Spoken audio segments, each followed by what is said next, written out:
Hello and welcome to the Stampscapes YouTube channel. This is a scene that I just stamped out that focuses the viewer's attention around the boating fisherman stamp. It's a bayou scene, but the main objective of the scene going into it was that I wanted to create kind of a nighttime landscape featuring these little glowing spheres of what represent light and insects in the form of lightning bugs, fireflies, whatever you might call them.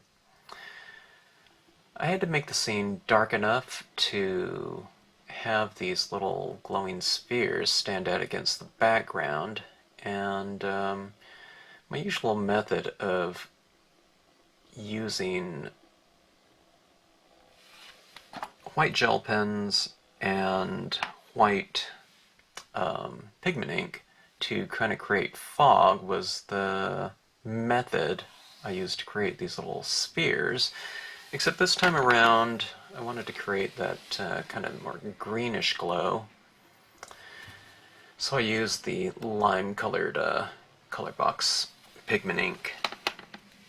I wasn't quite sure if it would stand out enough in the background, being that I'm using a color instead of something lighter in the form of white, but I thought it stood out, fairly well. I liked the color, the hue that lime green gave the white dot that I laid down with the gel pen. And then if you notice where that gel pen doesn't exist, and the pigment ink goes into that surrounding area, it gave that surrounding glow to the little white dots. So anyways, that was the most fun I had on the scene, was kind of bringing these little areas to life that otherwise would have been very dark. And having those little lights in there kind of adds a whimsical feel and brings a visual interest back into those spaces that were otherwise very low in contrast, and you could kind of barely see what was going on. But anyways, nighttime scene. It's fairly light in the middle here. I see these scenes as more like stages. I wanted to create kind of a nighttime scene where, I don't know, these two little fishermen friends are going out for a night, whatever, paddle, do a little night fishing in their surrounding areas. But kind of like a stage, you can't just have people walking around on a really super dark stage. The audience has to be able to see them, so this is my kind of spotlighting method of just taking the area around wherever you want your viewer's eye to focus on and just making the surrounding area darker. So it goes from light, kind of medium tones, to the darkest areas right around on the perimeter. Trying to think of a name for this. I was thinking of nightlights, but I think I've used it before, so I don't know, maybe Nightlights 2 or something like that. So anyways, a lot of fun doing this scene, and I really enjoyed putting in those details of the fireflies and little surface details on the water. So anyways, if you choose to watch this, I hope you enjoy it, and once again, thanks for tuning in to the Stampscapes channel and Stampscaping 101. Okay, we're going to do a half-page scene today. That is half a US letter-sized piece. It's 8.5 by 5.5 inches. And the idea that I have in mind is based around this image right here, the boating fisherman, and I'm going to do it in a kind of a bayou situation, featuring a lot of the the Cypress imagery, and I want to do it in kind of a night fishing type of composition. What I imagine in the scene is like a couple of old friends going out with a lot of local knowledge of the surrounding waters and going out doing something they love to do. And we'll see if I can put in some like a good I don't know, representation of some fireflies kind of buzzing around in there. Now I'm stamping out this Cypress in black. I'm not bothering to, color it with some additional tones like brown or anything like that, due to the value, the overall value that this is going to be in the end. So I'm not going to worry about this too much. It's going to get pretty dark, in other words. As far as that's what I'm thinking of right now. So, alright, things could change, and I can alter the composition a little bit, but we'll see how that goes. Okay, let's see here. I don't have the composition. When I set out with these compositions, I don't have anything really fixed in terms of compositionally. I have an idea of what things might look like, but I kind of let things develop because I need to see things visually, as opposed to, looking at a bunch of different images and kind of formulating everything in my head ahead of time. Okay, so we'll go with one impression of that one. Here's the smaller version of it. I'm having the top of the image run off the top of the page right here, otherwise it'll kind of end, if I stamp it down here, it kind of ends abruptly, and I need to do something with this up here. What you can do, you can add in some additional hanging branches or something like that, but I'd rather, have that not as a kind of a patchwork application of those, but something more strategic. Okay, kind of going off in the distance a little bit. If I stamp this one lower, it would be fine too, but like I said, I'd have to have it going off the page. Let's see, I can deciding if I want to add another one in there. I think I might.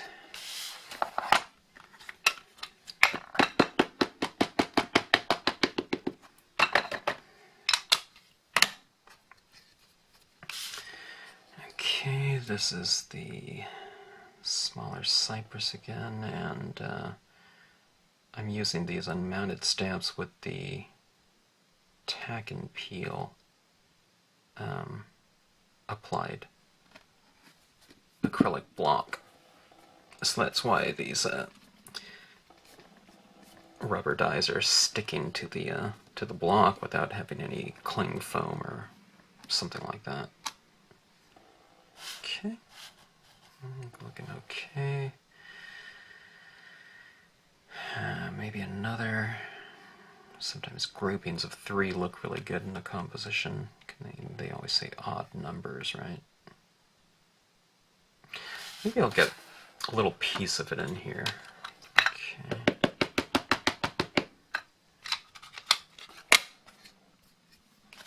The black that I'm using is a Marvy black.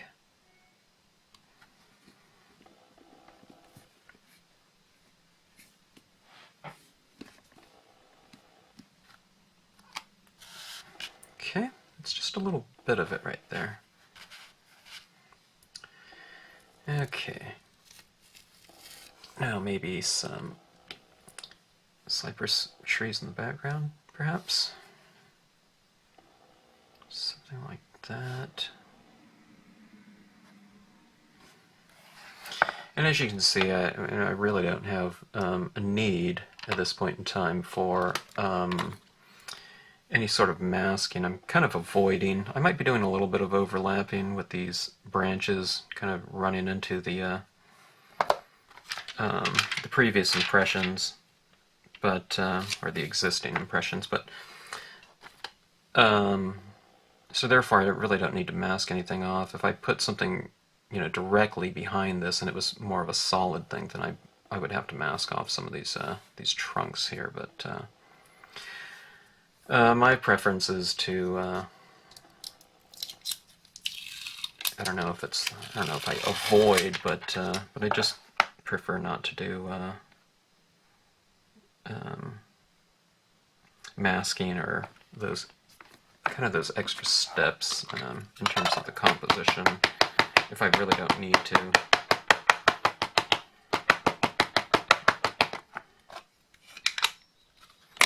Okay, this is the Cypress cluster, and I might have to mask off a little bit of this tree here, but if I just go overlap it a little bit, then maybe not. Or if I overlap it in the kind of the darker area. But if I kind of know what I'm going to overlap it with, in terms of the image, I can just kind of wipe some of it off a little bit, like that, so that it doesn't stamp that as dark. And then if it does run into it, then, you know, it won't be as big of a deal, because it'll stamp out much lighter, so it won't look like the background stamp is in the foreground. Okay, see that right there? I kind of wiped that off a little bit, so... and I stamped it over the top of this one, but, you know, dimensionally it doesn't appear that it's in the foreground. It recedes just fine. Okay, let's go for another one over here, where it overlaps. That overlaps, then I'll probably just wipe off that a little bit.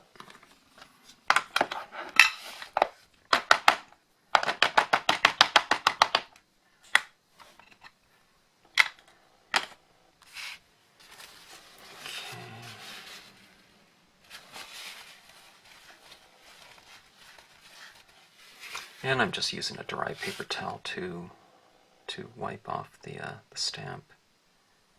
Okay, let's go about right here. That's one thing about scenic stamping. It's not like a word stamp or something like that, or a specific image where it would look strange to have only a certain portion of it used on the scene. You know, so you can just use certain portions for what you want. Quarter of it, 3/4, half, whatever you want, you know, top and bottom. And it doesn't necessarily look like it's missing something, you know, to do that. Okay, so we have these cypress trees right here, and we want to create maybe an illusion of kind of this little, you know, labyrinth of, I don't know, land masses. Or maybe just, I don't know, the flooded area in general. So let's put some additional forms back in here. I'm going to really have to wipe off a lot of this, or maybe I will get into some additional masking here. Okay, I think I'm going to run this over this tree right here. I don't need to do a real careful mask. I just want to cover it up a little bit. Okay, so I'm just ripping a kind of a narrow piece of this paper towel. And I'll do something like this here. Let's go a little bit more narrow. This is what I just call a soft mask. You could certainly take the time to, you know, stamp something on a post-it note and cut it out carefully if you're more comfortable with that. I don't really feel the need for that in most of my compositions.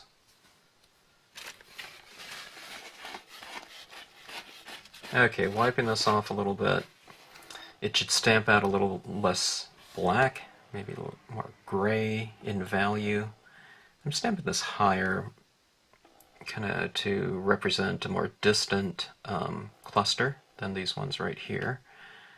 Okay.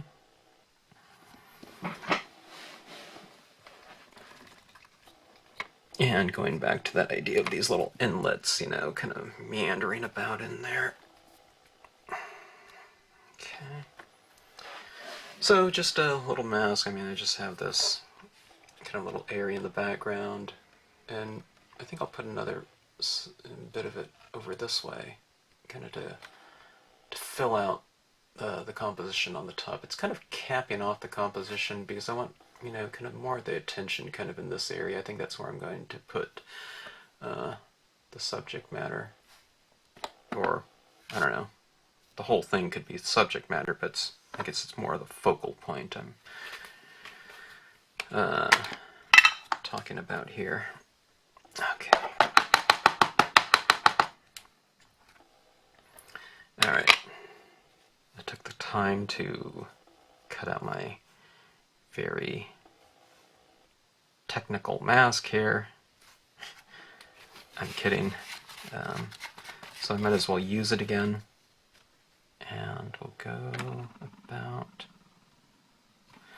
like so. How much of this actually shows in the end result, I don't know. Probably not very much. Because it's going to be dark out here. I'm going to bring, you know, the kind of the focal point and you know, the visual focal point somewhere in here. Okay.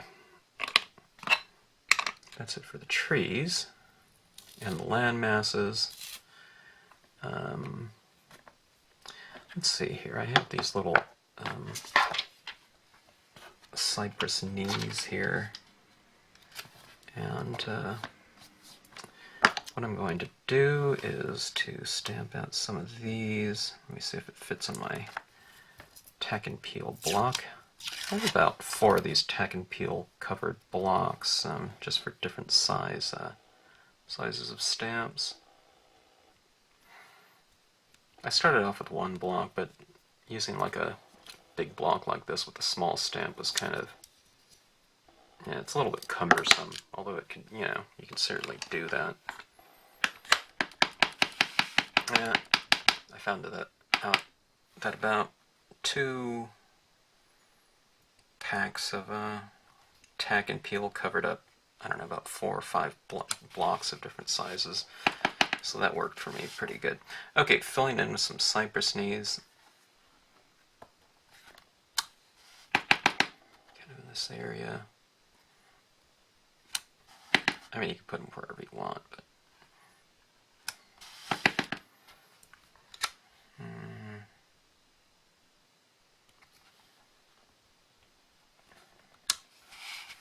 something like that.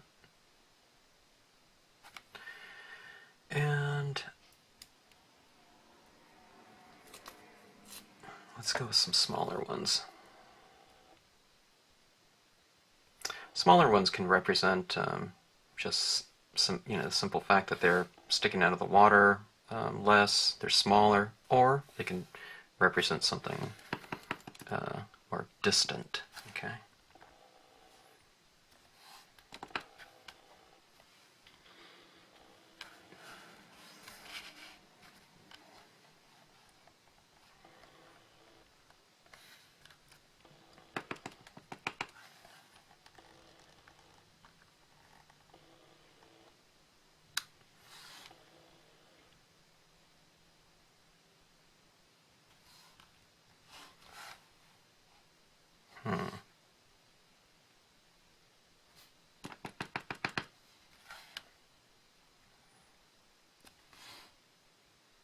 Okay, good enough.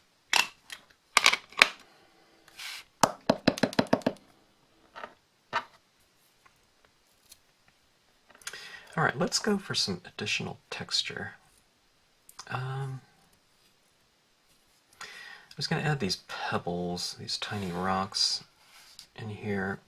I'm trying to think if I should wait, though, and add those in the end, just so I don't get a real streaky look if these are still kind of wet.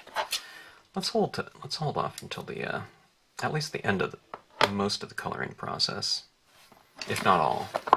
Okay. Colors. I was going to go with some blue tones, but I'm thinking I might go with something else. Trying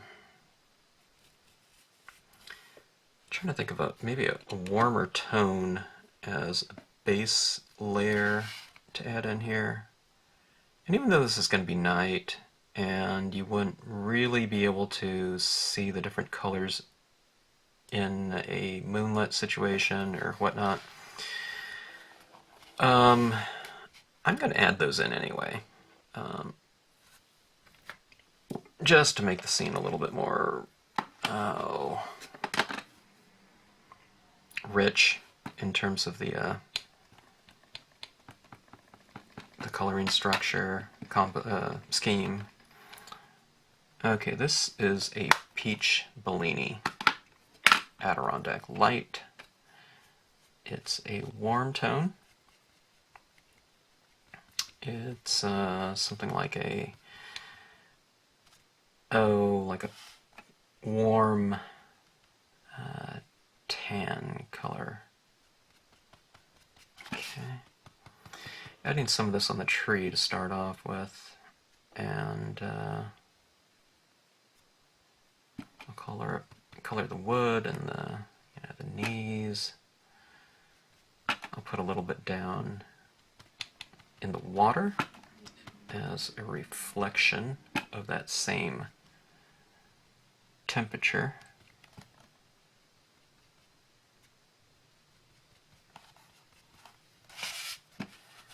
Okay.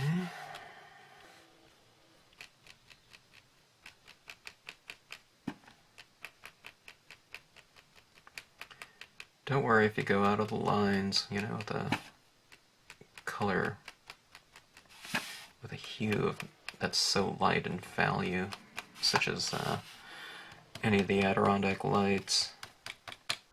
Okay, let's add some up to just the overall background.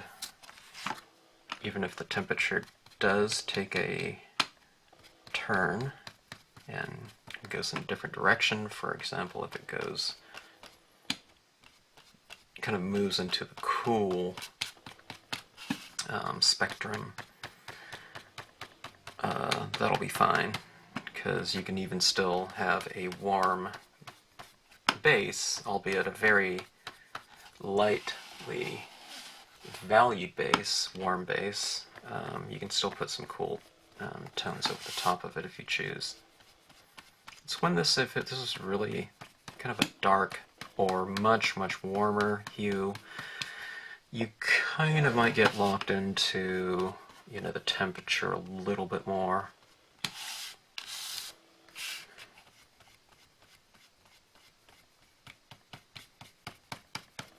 But going back to what I just said, this is a very light color, so while it kind of sets the foundation literally and figuratively, for the temperature scheme to come, you're not kind of locked into it, although your blue tones or cool tones laid on over the top of it will be affected, but it might just be in a very small way. Okay. Still getting a fairly good foundation of this tone, where I lay it down.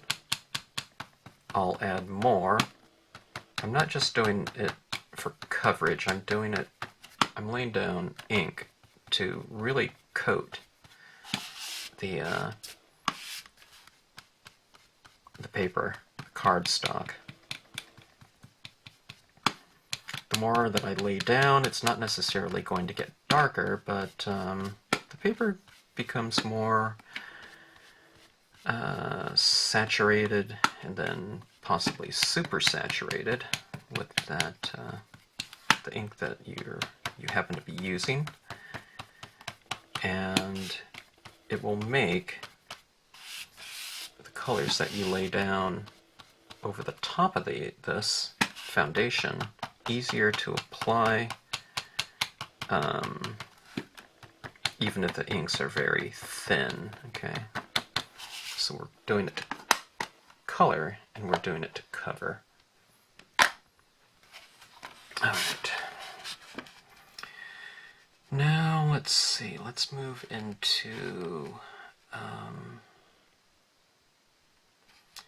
Let's add a little bit more tone, I think, to the trees.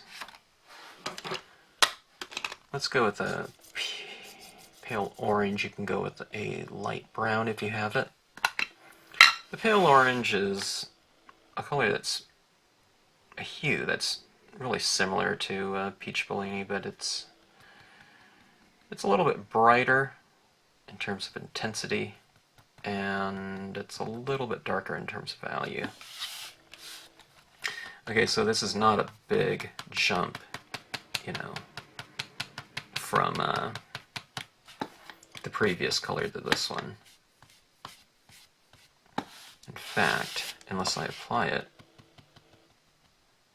in a very thick fashion, you almost can't even tell the difference. Which can mean two things. I mean, if it's just absolutely undiscernible, then you can just move on to your next color. But if it shows a little bit of difference, then you might as well use it as a transitioning color and value to whatever comes after it.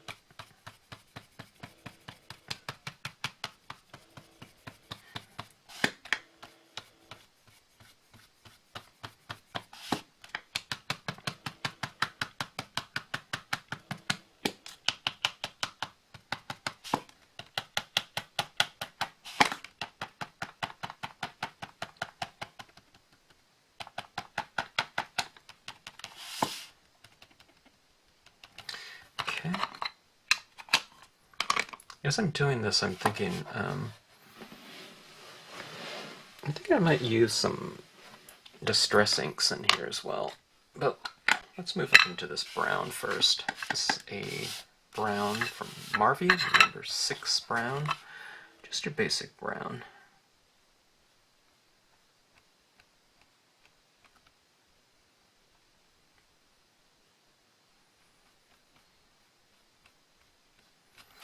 At the base of trees, I tend to use that same color for the shadows that the tree is casting. In this case, since it's in water, it'd kind of be reflections as well.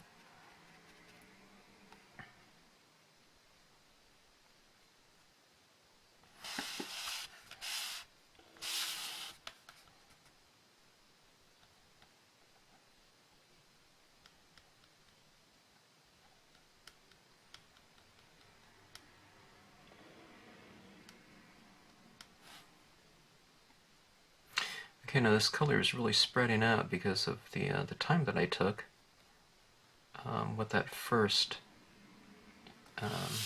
hue of the peach Bellini. So when you take the time to, add down a pretty good amount of ink with your first color in this technique, it makes the blending of colors and application of them much easier to achieve when you get to them. So in this case, I'm working with I'm kind of in the medium tones right now. I would call this a medium value brown.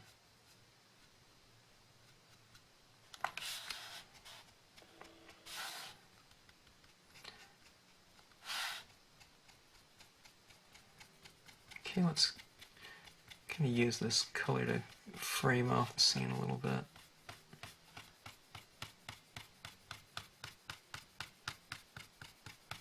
Framing it off, I'm making the edges and corners darker.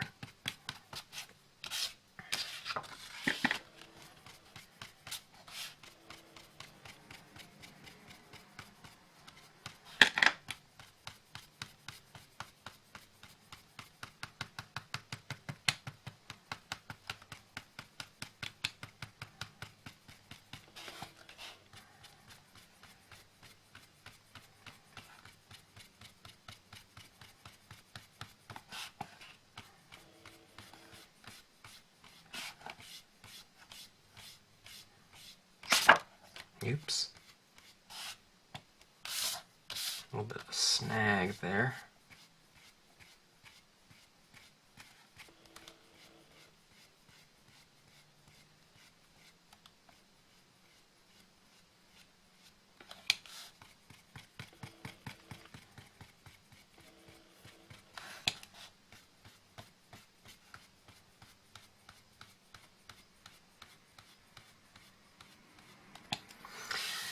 Okay, picked up a little snag there and smudge there when I don't know, caught it with the wand. Not to worry.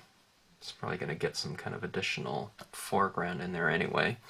But what I'm looking at right now is this area right here. I want that to be kind of a focal point of the scene with these little fishermen there. So what I'm going to do is I want to really kind of spotlight that area. And what I mean by spotlight is not physically, you know, shining some kind of light in there,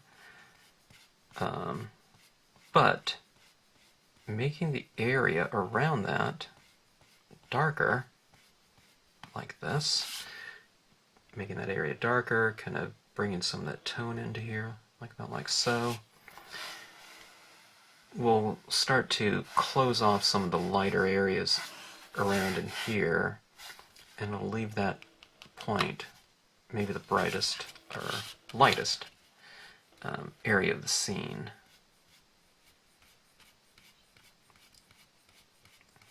And that's kind of directing my viewer's eye to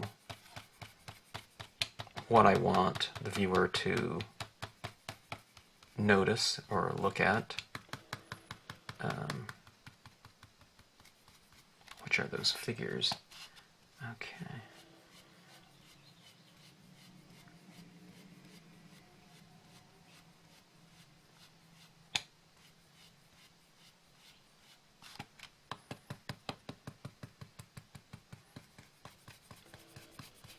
Alright, now this is really getting brown. I wasn't really thinking about that in terms of a, you know, my main hue. But let's see where it goes. I'm thinking about still using greens in here, and maybe some blues. So let's start moving into that color scheme here. I tell you what, let's go. It's fairly dry in here because I didn't really put any color down in that area with the peach Bellini. Let's move into some blues, but let's go with the aqua, the Adirondack Lights aqua. Alright. I'm switching over to a clean tip on this.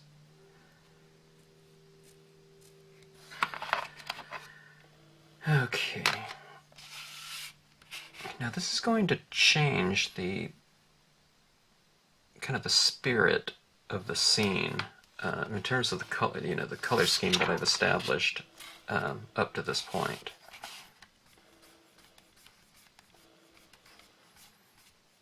It won't look like aqua, except in those areas where I've allowed, you know,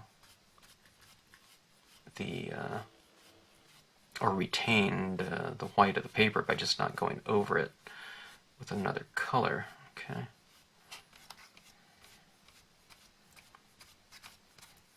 And again, the Adirondack Light pad colors and values are very, very light. And the colors are very thick, so they're spreading very nicely for me.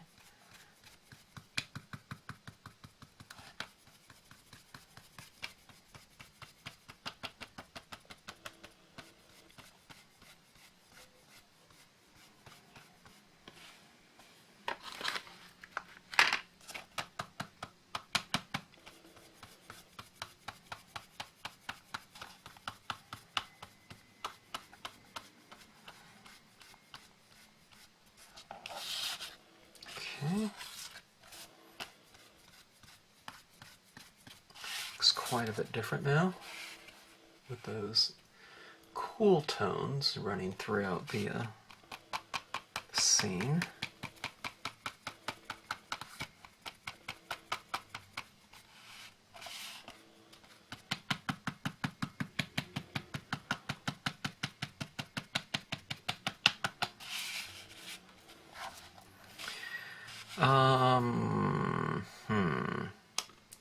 How about a yellow-green?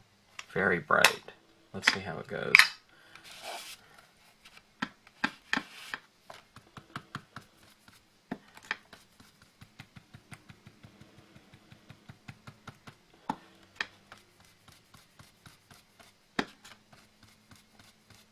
It's going on there, but it's not going on quickly. I'm guessing it's because I have so much Adirondack blue in the tip. You can kind of see it's, the areas that I applied, it's kind of warming up a bit. It certainly doesn't read as a straight yellow-green, and it's because dye-based inks are transparent, so what you're laying them on top of is affecting what we see.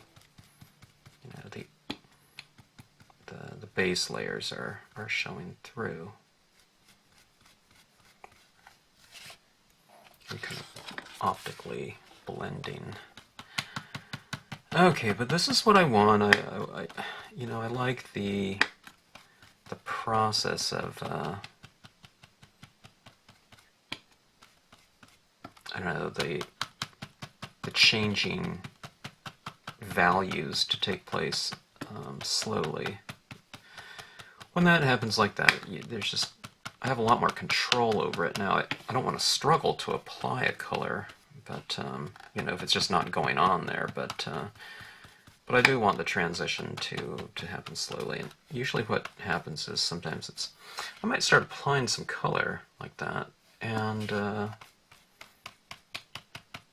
it doesn't seem like it's really doing anything, affecting anything. But the more you tap and kind of stay in an area, you'll see these subtle changes start to happen as you get rid of the previous colored ink, and more of the ink that you're working with in the moment starts to kind of reveal itself. Okay, it's changing yet again, quite a bit. You can really see the influence of these different colors and temperatures of inks. Alright, this one is really, really bright. We'll see how this goes. It might be too bright, but we can always kind of knock it down in terms of the intensity with additional layers of color over the top of it, okay? But it should provide a nice base layer, to kind of create this glow that I'm kind of going after in this scene. You want these dark waters to be, not void of life, but very active in terms of all the living things that are in the environment.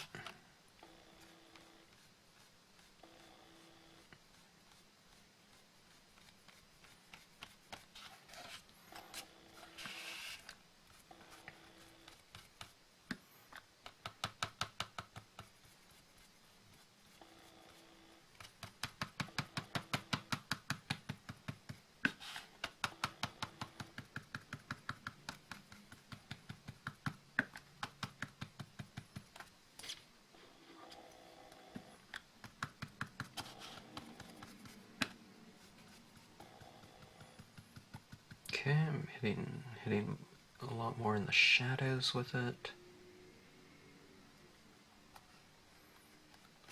You kind of ink your trees if you want.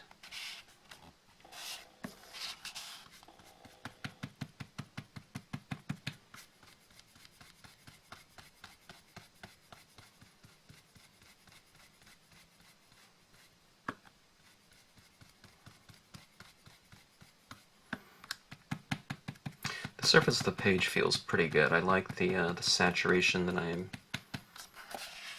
starting to achieve. The colors are going on nice and smoothly with a good surface blend. It's because the page is getting very wet. Alright. Jungle green. Let's see if that shows up at all. Yeah, a little bit darker. If I didn't have it, I can always move into, you know, darker green than this, but if you have it, and if you have it handy, and you do see a little bit of a change in value, going from light to dark, might as well use it. It's not going to muddy up the scene, you know, the end result visually, should you use a lot of inks. Remember, these are dye-based inks, so they're transparent inks.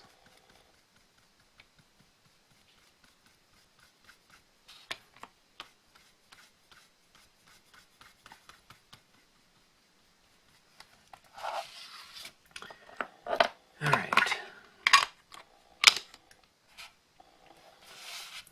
Let's move into a couple colors that I haven't used too much lately. Stream, which is an Adirondack pad.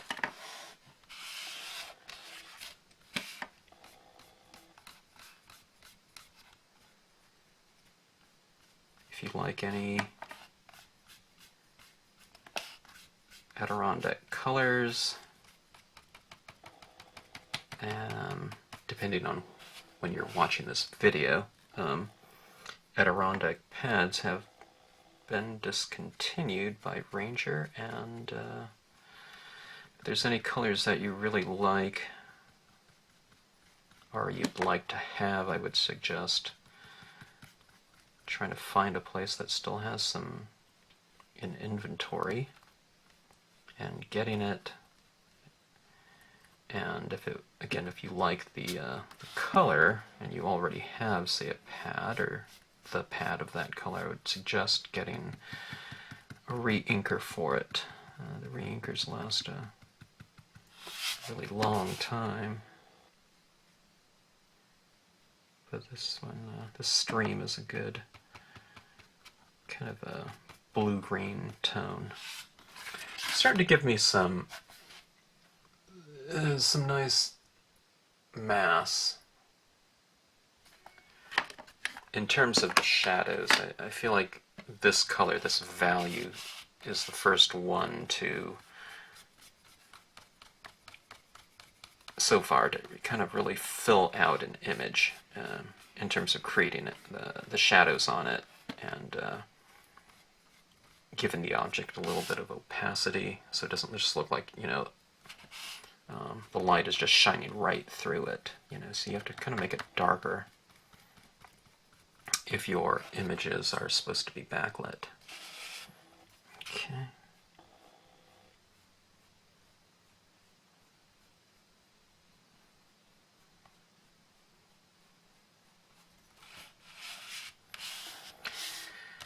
Okay, let's do some more framing. Let's move into some darker tones on the edges and the four corners especially.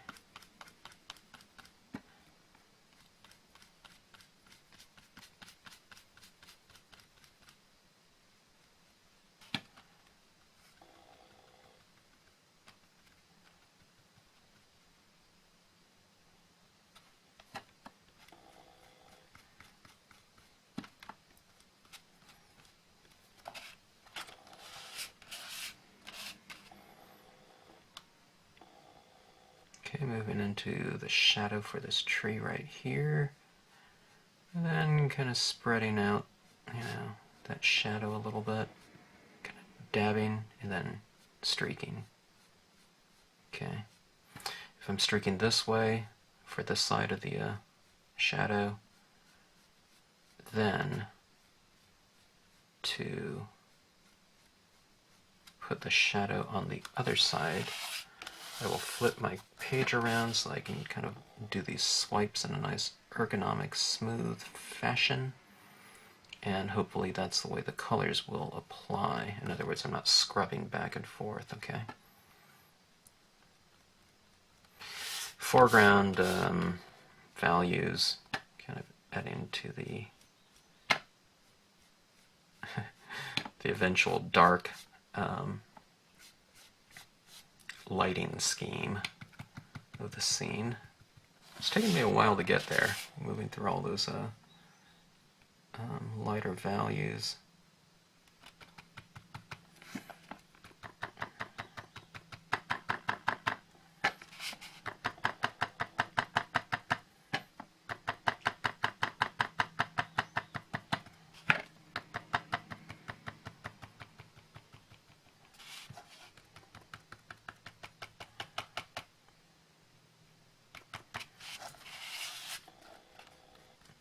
Okay, framing, let's make it a little bit darker on the edges.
Okay, a lot of shadows in there, a lot of that stream color, green.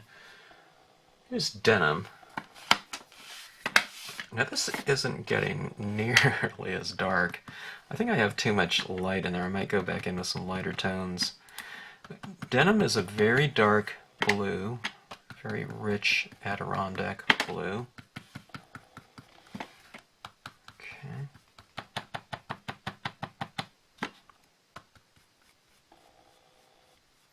I want to bring these colors in more. I want to make things darker, especially that center area. But if I decide that I want to make something darker in there, it's important that I work it through the lighter colors first, okay? I'm not just going to darken it with the existing color, which is denim. I want to go back and just bring in some of those lightest of tones in there first and build it up through them, those colors.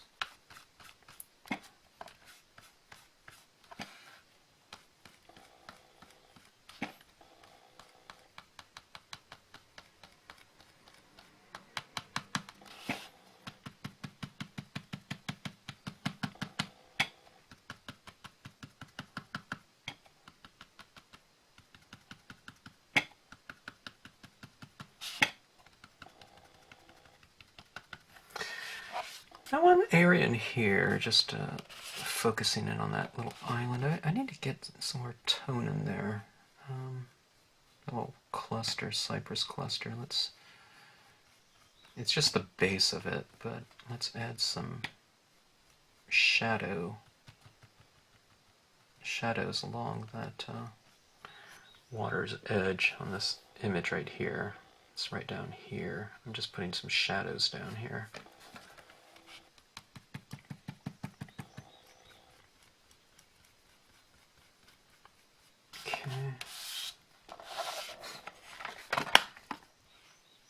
Okay, let's go back to some additional tone.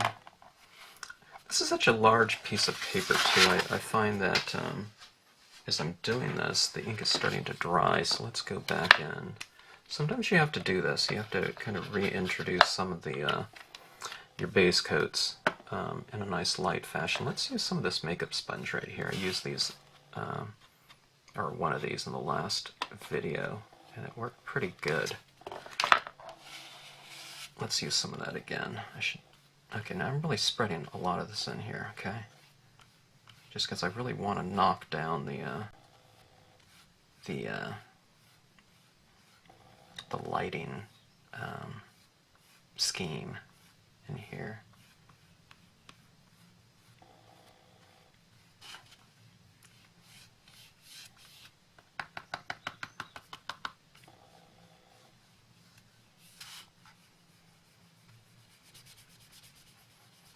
I feel like I'm on a kind of a chalkboard or something, and I'm erasing on here. I'm not lifting ink, but I'm just talking about this spongy form, just kind of going over everything with it. Okay, much more mellow, isn't it? I mean, I've taken out practically all of the whites in here. It's looking more mellow now, isn't it? I think we're starting to kind of get some of that atmosphere that we're going after. Okay, well, let's try to add some additional blues here. Let's try this light blue, Marvy light blue. Okay.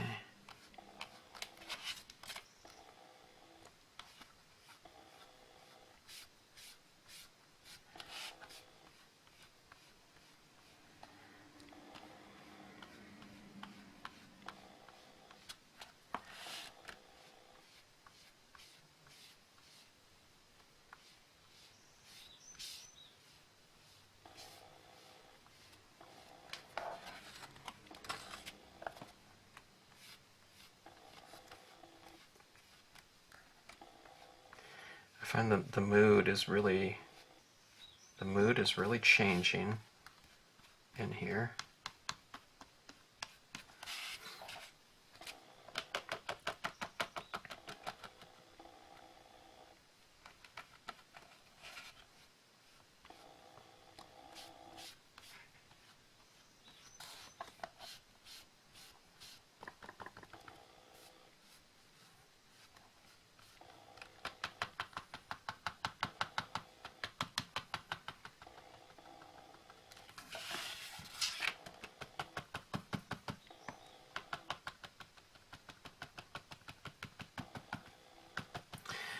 Kind of want to create this feeling, going back to the idea of kind of something teeming with life, kind of maybe,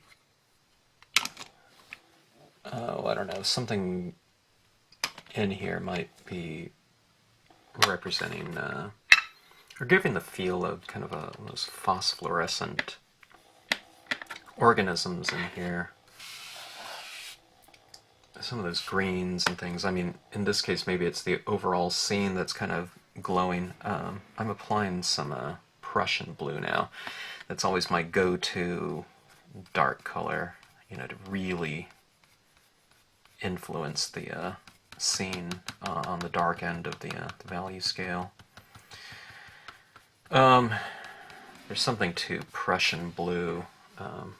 Marvy Prussian blue. It's the number 29. It's the ink just seems to be thinner to me, or something. Whatever the pigment is, maybe, or something. It penetrates the paper, and it kind of also penetrates your rubber too if you stamp anything in it. So it's not going to hurt anything, but it could stain your rubber if you don't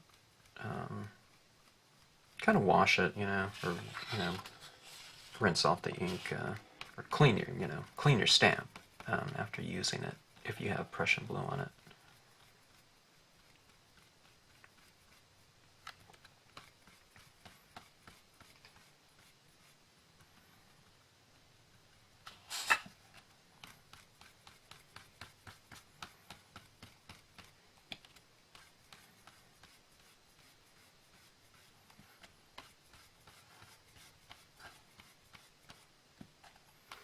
Kind of want to have this kind of dark but very still feeling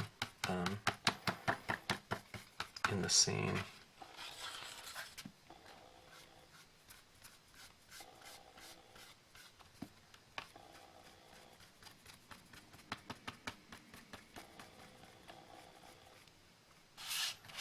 Okay, this tree needs to get darker.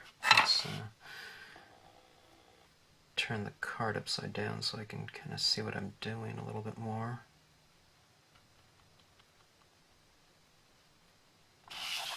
Okay.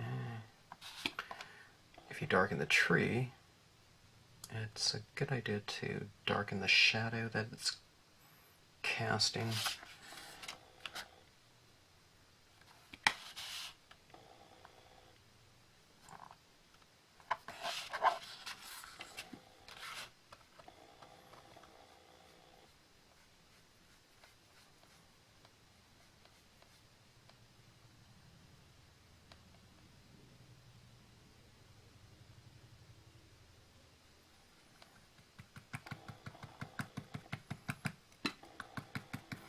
Four corners, darker four corners works to really close off the composition.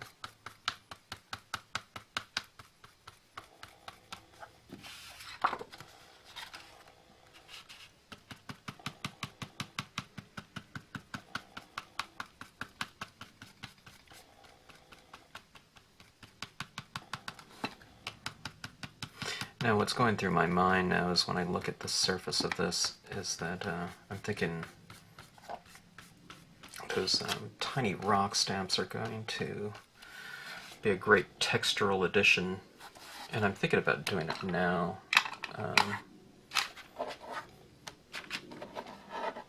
Let's try that. Okay, I have my stamp and my tack and peel.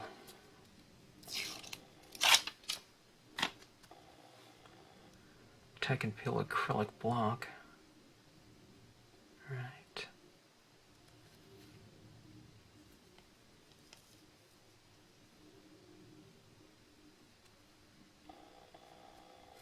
Alright, now what color should I stamp it in? Let's go with the Prussian blue.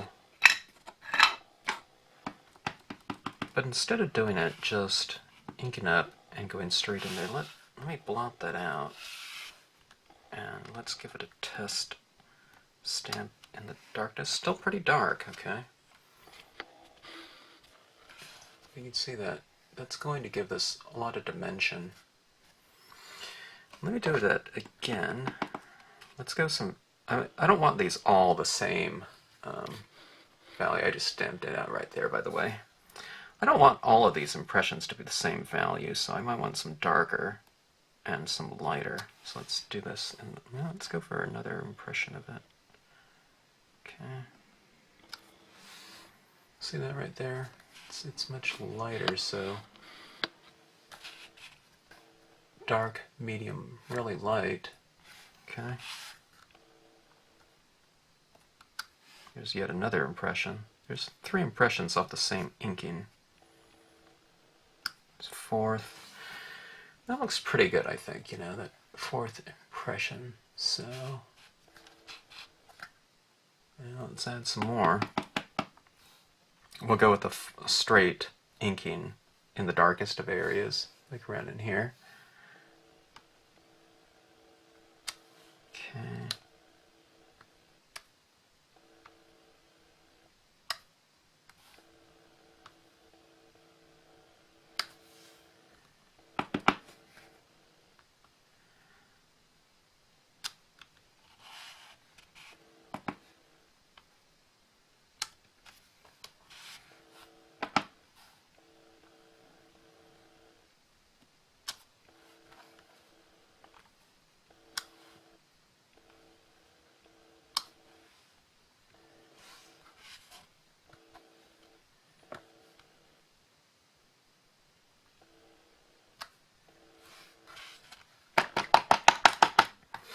Okay, that looks good enough. These impressions are supposed to be the rocks that are kind of underwater. So, you know, you might not want them to be too dark. You know, these are freshly stamped, so Like especially these darker impressions, when they dry, they might dry lighter in value. Okay. So, what you see right now might not be how it looks. It'll generally look like that, but it just might be a little bit more subtle in terms of the difference between this, this foundation color and the rock. Alright, I'm looking, while I have this stamp, and I think I want to add a couple more. Might as well. Right in there. I mean, these Cypress types of things too, in this type of terrain, sometimes you have the, the waters where they might be at one point in time, and then the area might flood in different times of year, different seasons. So this one's the smaller version of it. Let's add some of those in here. Kind of getting a, I don't know, somewhere, the value range and the feel of what I was going for, when I'm talking about, a nighttime type of situation, really didn't come about until, I think that Prussian blue, so we went through a lot of different tones and values, but just stick with it, and somewhere along the line it'll kind of move into that direction that you're going after most of the time. I mean, you might have surprises along the way, but this glowing area down here in the water, I mean, if I didn't go through those initial colors and layers of, some of the bright greens and browns and stuff like that, it wouldn't read like that. So it might get fairly dark down here, but all those, all of that layering that we went through was not, just kind of a meaningless exercise, to get to, our eventual value range. Okay, there's some distant rocks in the background. Let's add some more right there. That could use a little bit of texture.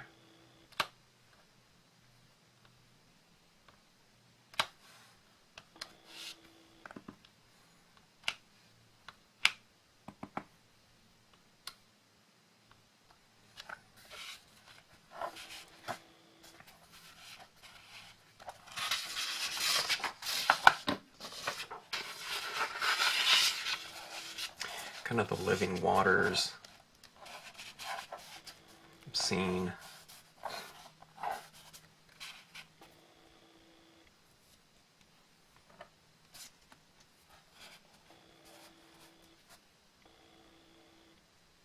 Okay, I can't help it. I'm going to add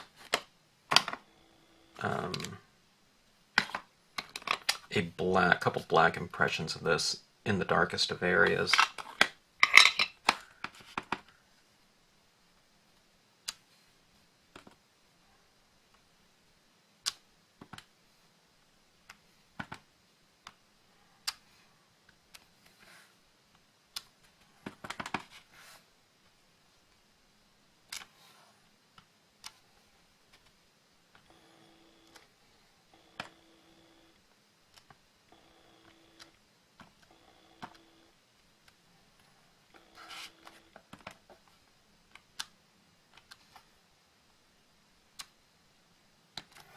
Okay, I've added that around on the perimeter.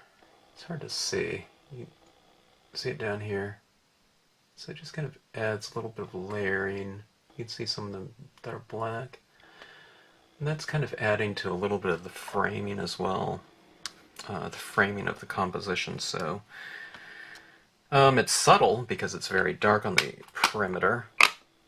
but I don't know, it just adds to the depth of it by adding darker textural elements, you know, to go along with the darker value that you just laid down with color. All right, is it time for the subject matter after all that, or the focal point? Yeah, I think so. All right. What I'm doing is, when I'm holding it here, I'm just kind of thinking of the composition. If you don't know where it goes, I wouldn't hold it out, something out here and say, oh, where should I put this, you know? I hold it in front of it, and I kind of move it around. And usually if nothing stands out one way or another, then, you know, it probably doesn't matter to you, but, you know, when you hold something out in front of it, usually something will stand out a little bit more,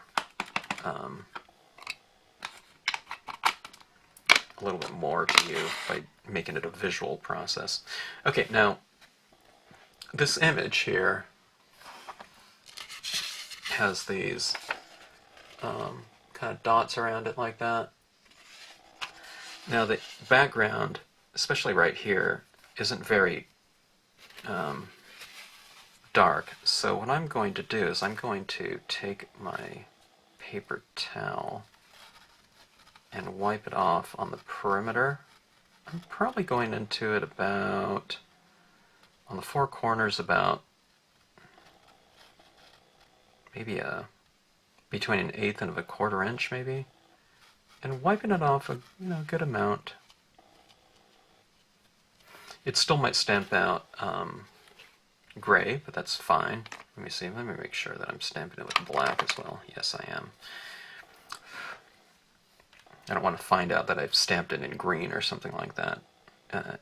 In my last video lesson, I did that, and it looked fine, but I don't want green for these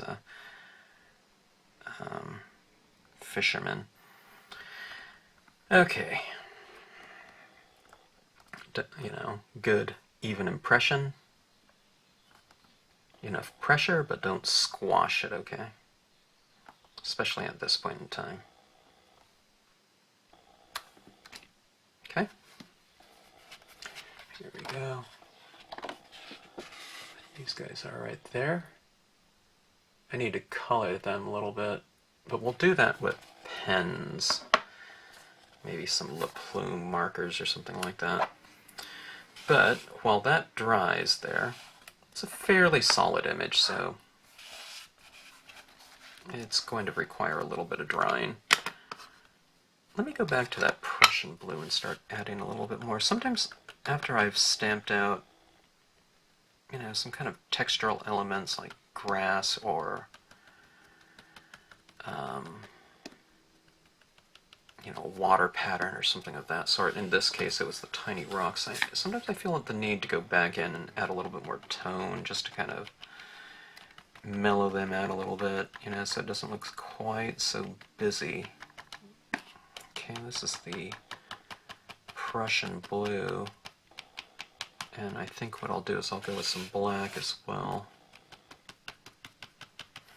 Need something down here as well. I think I'll add in some foliage. Okay, let's go to the black. And I'll start applying that in the four corners first, because those are oftentimes, in my scenes at least, the darkest areas, so I want to start in the darkest area, and then as this gets drier, it thus stamps out lighter. Okay? So this is new, and as I keep going, see it's getting lighter, and because it's drier on my tip here. So as I start off in the darkest of areas and I start tapping, it's very dark, and as I move into my lighter areas, it's drier on here, and it thus taps out lighter, so I get that transition from dark to light because it's wet to dry.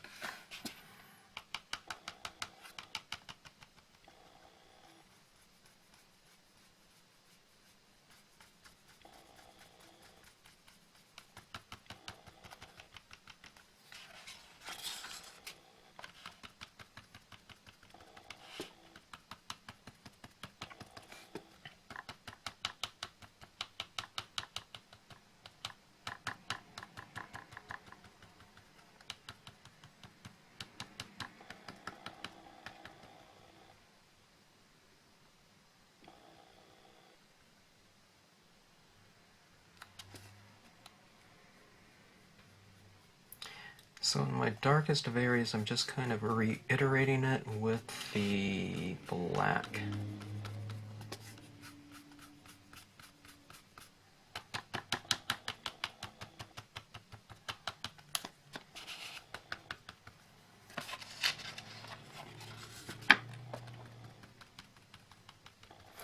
That looks pretty good to me in terms of the value scheme, temperature scheme, lighting scheme. Now what we do is, in my mind, I often refer to as the fun part. It's adding in all the details. I love adding detail to scenes. So what I'm looking at specifically are things like foreground, increasing the depth by way of, you know, adding something large, I guess, and creating kind of a visual transition, going from large objects to smaller objects in the background. Let's see what we have. There's some of these kind of mossy hanging branches. I don't think so. Not in this scene. I can do something like this spiny branch down here. It'd be kind of representative of something larger in relation to maybe what's on that distant shoreline, you know, so I can do something kind of large. Of course, it'll be stamped out this way. And that'll kind of break up, you know, this horizontal line that's, you know, from the edge of the page. And I don't know, I'm thinking that's probably going to be it. When I thought about this and I saw it, it kind of stood out to me. There's also like this hanging branch right here. I've used this a number of times in foregrounds. Yeah, go like that. You'd kind of reiterate things like these branches in here, but just a much larger one. Go like that too. I don't know about that. Well, let's see.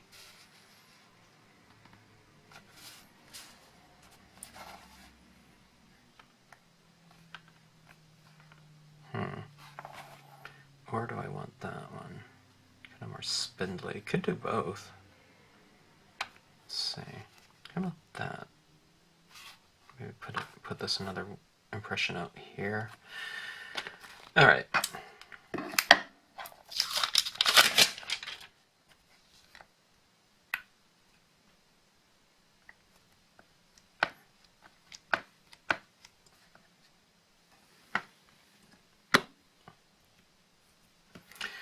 Tell you what, let me use my,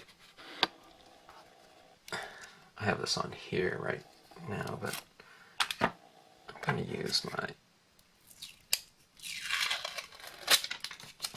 kind of smaller acrylic block. Almost fits it. Not quite, but I'm just going to be using the top of it where the bottom part is going to be coming off the page. Okay. Yeah, I think that should work nicely. Let's see.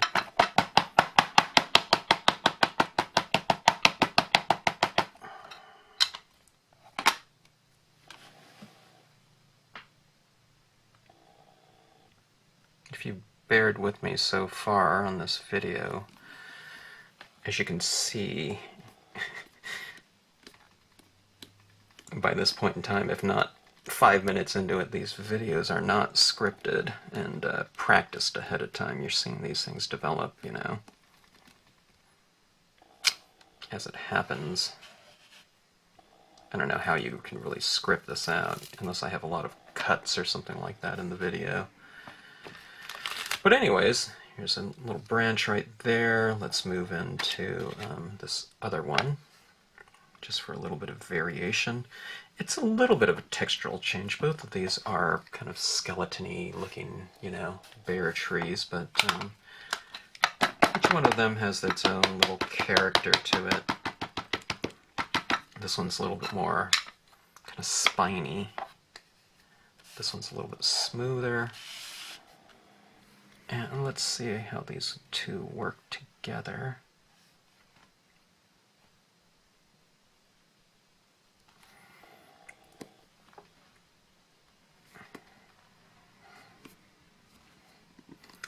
As you can see, I have it, most of this is running off the page, so I'm just using this portion. But ink up more than you think you're going to need, because once you start stamping it, you don't want to stamp this out and all of a sudden you realize you only inked up this top portion and you're missing this portion, okay? Okay, so that branch kind of leads, these branches kind of lead the viewer's eye towards the subject matter, in my opinion. They're pretty good contrast in terms of, well, I don't know if they're contrast, accompaniment, complement to each other.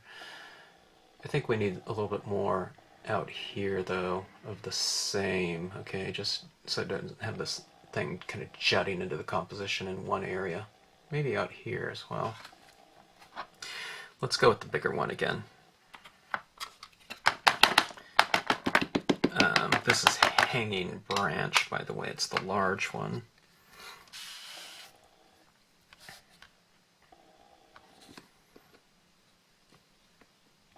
I was going to do this on a quarter-page scene, but when I started thinking about using kind of all of these elements, these larger elements, I wanted to go with the larger composition. Okay, here's that black. I think when that dries, it's not going to show up too much.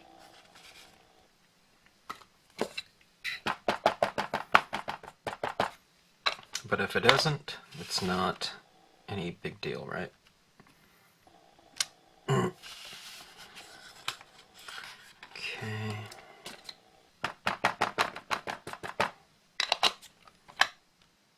Now, I'm stamping these branches, these foreground branches, into a pretty wet card at this point in time. So what I think I'm going to do is to allow the card to dry a little bit before I start adding in some little special effects, those fireflies and highlights and whatnot. Because while this, the majority of the scene is fairly dry, I don't know if you can see this, where that these impressions of the branch, where it's sitting on top of a really wet, saturated piece of paper, it's going to smear if I run my hand over it at this point in time. So I would say a minimum of about a half an hour to allow this to set up, where I don't have to worry about it smearing, on my hand or whatnot. So we will take a break and allow that card to do its thing. I want some color in this area as well, and so we'll let that boating fisherman image dry too. So anyways, back in a bit. Okay, we're back. This is approximately, boy, how many hours this has been? It's probably been about 5 or 6 hours. It was gone longer than I expected to, but anyways, this card is completely dry now. It has dried to a kind of a dull sheen, okay? Now this can be brought back with the use of clear sprays. You can see our video on that one. But anyways, I'm not worried about that right now, but the lighter surface quality that it has now has revealed some things to me that that I couldn't see before just because it got so dark. But what it's shown me is that I can go into these different trees, and I think I could bring in some different values, different temperatures maybe, and hue in the form of perhaps some browns or something like that. And I think I'm going to do that with the use of some alcohol pens. The alcohol pens are a good way to go. These are some Le Plume permanent ones. There's different brands of alcohol-based pens out there. Copic being probably the most well-known of the alcohol-based pens, but these are good to use just in terms of the characteristic of them not really smearing the water-based media that's already been laid down. Okay, now I'm going to go for a selection, okay, of some lighter values up here. Okay, so these ones are all in that kind of brownish tan temperature or hue range. Okay, we've also used some different greens and blues in the scene, and we can also use some of those on the trees as well.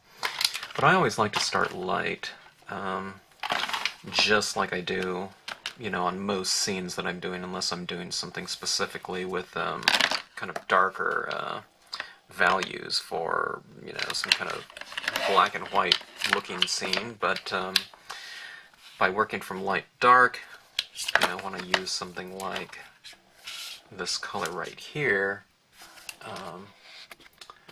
you know, it's not going to be a big commitment to that hue. Okay, so let's try this now.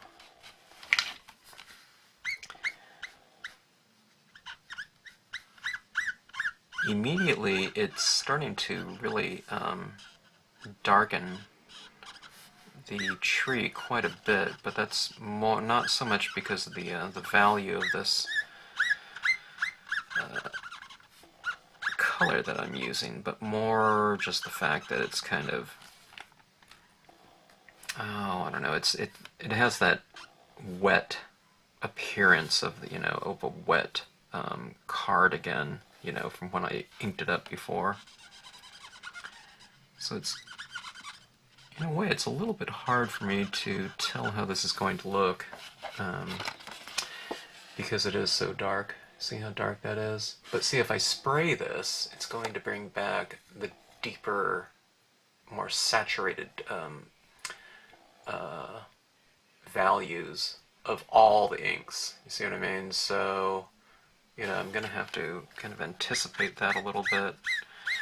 Or what I can do is I can just simply go back in and add another light layer of some dye-based inks right over the top of this, just to make everything kind of darker, so I kind of get a better feel of how this is going to look. And I think I might do that.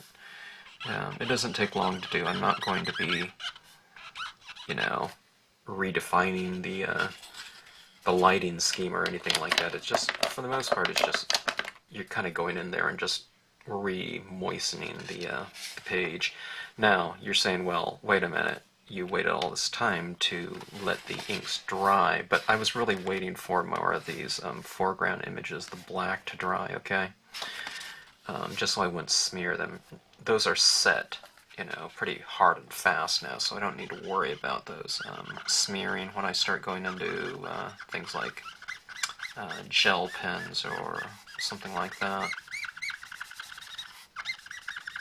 Okay, this is just kind of, you know, like almost like a coloring book type of approach here. I'm just going in and adding some tone down on these trees. Okay, now, one of the things I'm noticing is that as this starts to dry with the alcohol ink, it's starting to kind of mute and blend in with the surrounding area as well. So maybe I can get kind of a better feel of, you know, how these inks are going to affect the overall. But I just have to kind of allow it to dry first. Okay, let's see. If I put some of this color into the tree, I do so in the shadows as well, or not the shadows, well, the shadows too, but the reflections, because that water is going to be reflecting some of that temperature that is in the objects themselves. Okay, let's move into... I don't know these colors real well, I'm just eyeballing it, okay? I'm seeing, okay, these two colors are somewhat related. This one's darker, so going from light kind of to a medium tone with that. Maybe I'll hit some more of these shadows, kind of the darker areas at the base of the cypress trunks. Okay. Kind of doing it a little bit more of a streakier type of motion. With the first color, I just kind of colored everything, but a little bit more selective the darker I go, just so that there'll be some variation within the object.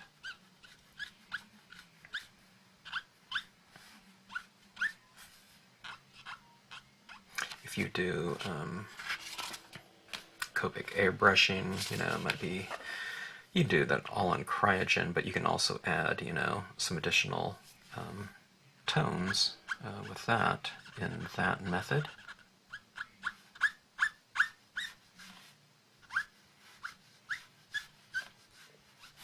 Okay. Something like that. Now, if you watch some other videos, you know that I like to bring in some of the tones, some of the hue, let's see, here we go, some of the hue of the scenes. This is a little bit of a pale, kind of a bluish green, pale green color, and I'm going to use that in the scene itself, okay, on the trees, okay, just to bring some of that hue and temperature, making the trees kind of relate a little bit more to the surrounding environment from which it belongs. I like that, looks pretty good. Kind of creates that nice relationship. Okay, let's bring some of this into the water maybe as well.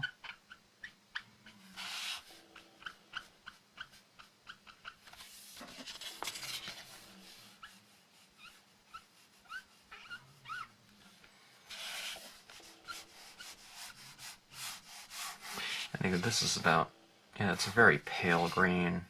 It looks darker when I first apply it, but again, when it dries, it's going to lighten and not be quite as obvious. I'm putting streaks in the water. I like how creating these streaks in the water to reiterate the kind of the surface of the water. There's a lot of little dashes in the shadows of the actual objects, going in and reiterating that. I mean, one of the things that has occurred to me before too is like all these rocks are down here. Now if you really want to get into something that's pretty detailed, what you can do is you can come in here, and at the base of some of these rocks right in here, you can just create a little bit of a shadow on some of them.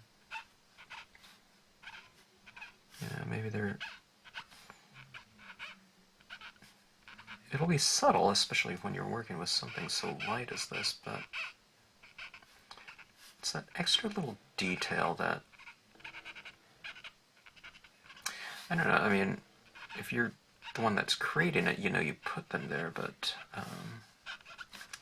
someone else might not necessarily detect that, you know, if you show it, you know, your scene to someone else, but just that little step, I think people can pick up on that, and it just makes the scene come alive that much more. It's much more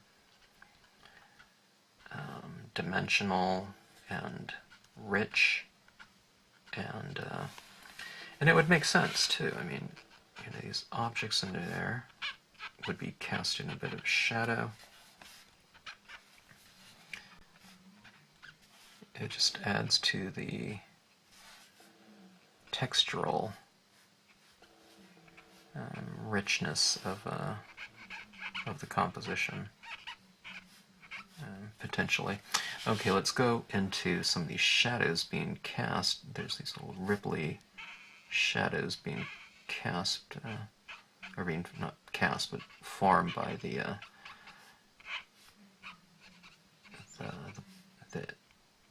boating fisherman image, and I'm just going in there and just reiterating that with the pen. Okay. I think that worked out pretty good. So I used a light green. Now let's try to go with maybe a light blue. Okay.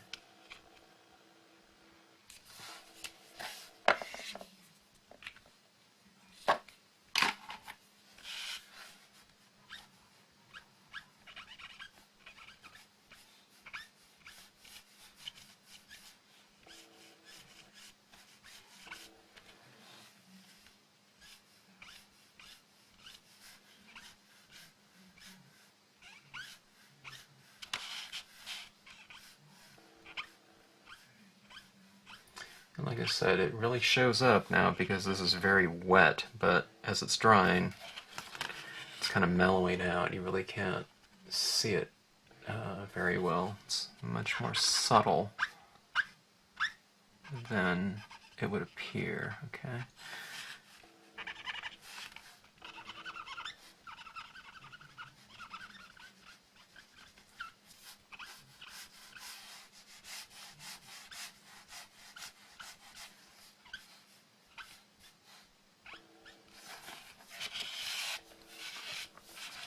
I think I want to darken this background a little bit. I think it's a little bit too light back there. I want the viewer's eye to go into this area instead of back here. Okay.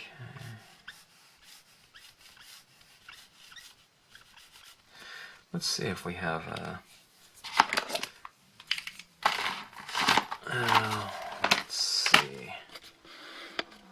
let's see what color.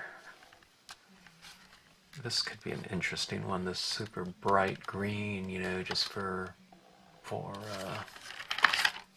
some very bright streaks. I'm going to be careful about where I apply that, though. I don't know.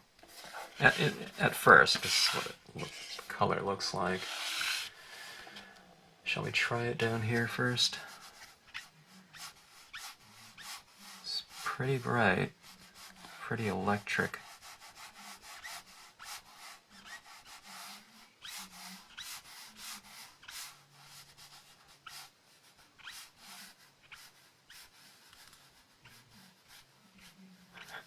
I'm no kind of calligrapher or watercolorist, so kind of doing these real kind of more spontaneous streaks isn't really my forte, so you have to bear with me here.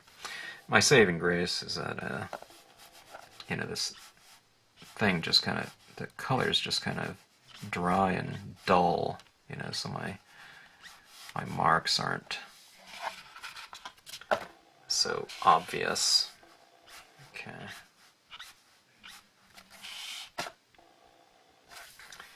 Okay, let's add some of this into some of these trees. Brighten a couple up. If it looks too bright, we'll just go back in and kind of dull it down a little bit. Like the tree right there really kind of stands out. Right here. I don't know, it doesn't look too bad though, I guess. We'll see.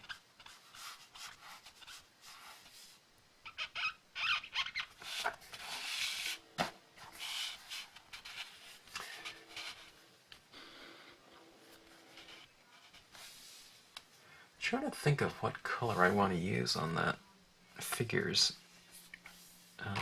clothing. I'm thinking blue. It's wearing like a blue jacket, maybe.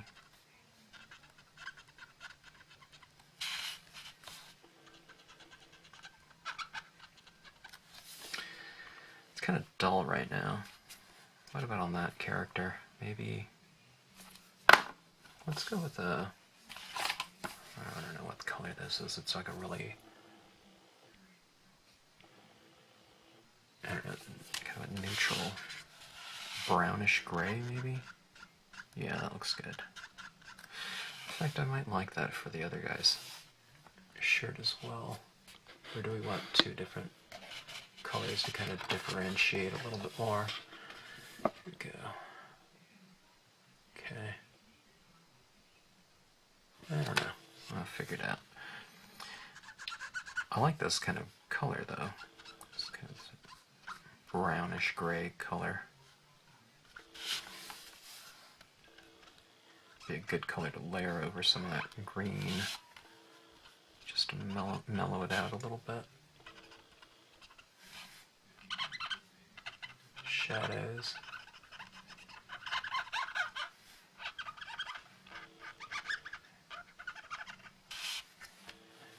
How about on that boat? Maybe that boat should be kind of a wooden one. Alright. Enough of that. Let me see. I think this was the sponge that I used on here. Let's go in and add a little bit more tone, just to kind of mellow things out. Things are looking crazy with all that streaking that was applied. Okay, I'm using a light blue, kind of medium tone blue. I'm using it in the darker areas. Now, there's already darker ink used over there, so, I mean, it looks like this is a very dark color that I'm using right here, but it's not. It's just, like I said, it's kind of reintroducing the moisture back into the scene, which in turn darkens it, which the spray fixative will do as well. Okay. I want to know what I'm going to be looking at, you know, kind of after I spray it, because that will influence what I do with my highlights and the other effects that I'll add in. Okay.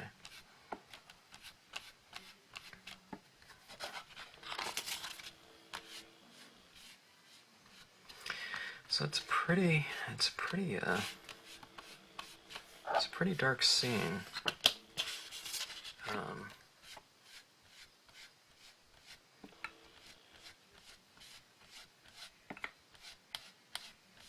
Alright. Very good. I think I probably added a little bit more there than there used to be. I kind of like that it's kind of creating more of a glow now. I mean, look how good that looks, you know, when it's wet, and that's what spraying your scene will do. You know, after you complete it, don't spray it and try to work on it after that. It's just, you know, your inks aren't going to stick to it. When I talk about sprays, I'm talking about spray sealants. Okay, this blue looks really good. I'm adding more and more of it in the background. I wanted to darken it anyways, but we still have the benefit of seeing the trees pretty well. It's just really bright back there, so it kind of creates a little bit more interest, doesn't it? Let's do the same thing down here. Okay, let's add some more of this blue.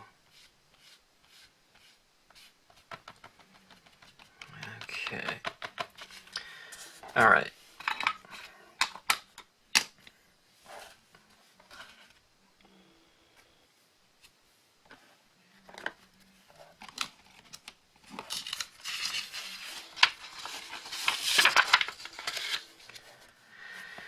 Alright, let's see. As I'm doing this, I'm flipping around and thinking about what I want to do here and the different effects I want to add. Now earlier, before I started the scene, I was seeing what pigment inks I still had. Okay, I haven't used this one. This is a lime color box pigment ink, which I don't know, I barely ever used. Brilliance pad and Frost White color box pigment ink. I think I want to try to add all these. When I've done kind of a Firefly type of effect before, I don't know, I usually just do it with, I don't know, a green dot, then I'll apply kind of some color box pigment ink over it, but I haven't really been able to get a really, really brilliant green glow that I've kind of wanted to get in the, when doing that. So I might try something with the lime, but I don't know if that's going to work. I might have to do it as a base and then apply some white over the top of it or something like that. But we'll see what we come up with. But first of all, let's go in with the Uniball Signo white gel pen, and let's see if this will add anything to the scene. As I was doing this, as I was creating the scene, creating all of that layering of value and really getting rid of most of the white of the paper.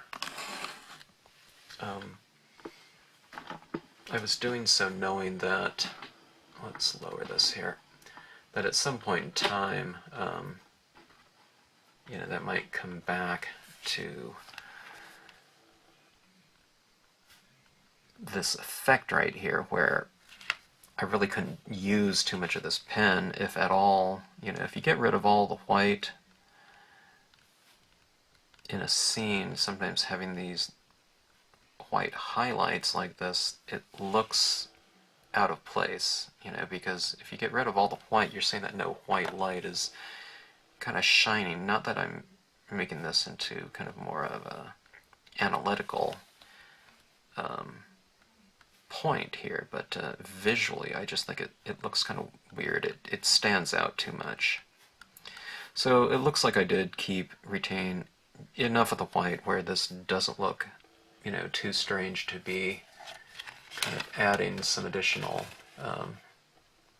white highlights in the water around that lit up area. Okay, so we have some light hitting that area right here, and I have more dots in here, and as it moves out here, the light dissipates. So what I'm doing is I'm putting a higher concentration of, let's see if I can get this camera to focus in here. There's going to be a higher concentration of white dots in here, and as I move out away from that light, the dots are going to be spaced apart more. Okay.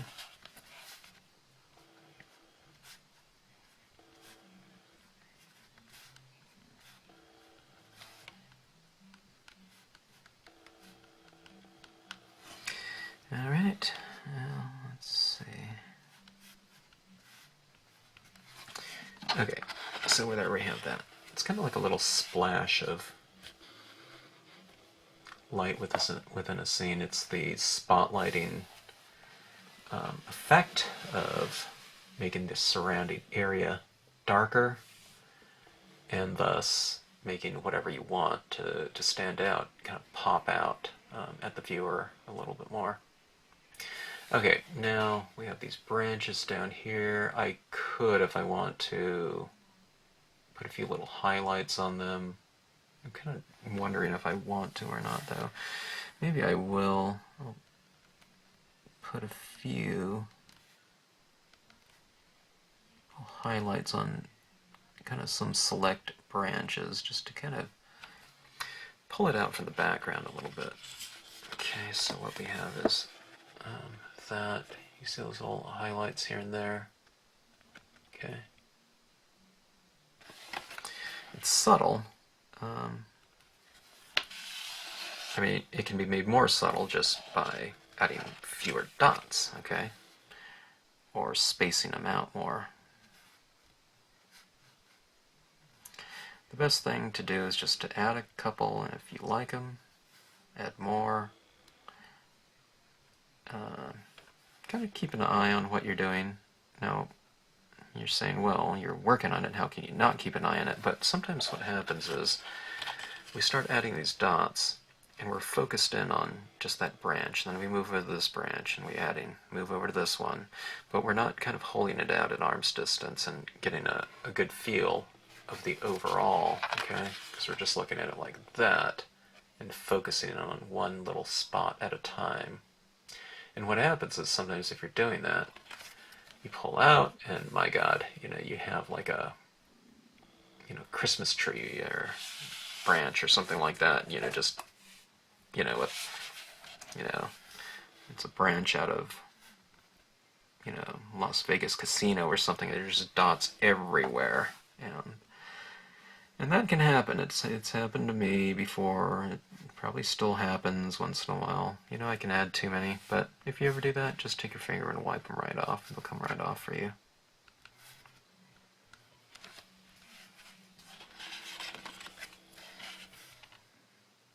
So, that being said,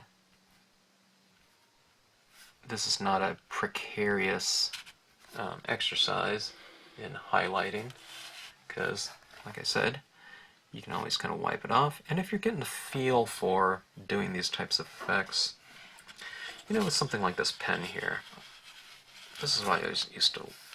My philosophy is I'd rather have people go too far and kind of learn something from it than to always kind of be holding back and never taking, their piece of whatever they're working on, to the, I don't know, the optimal finish.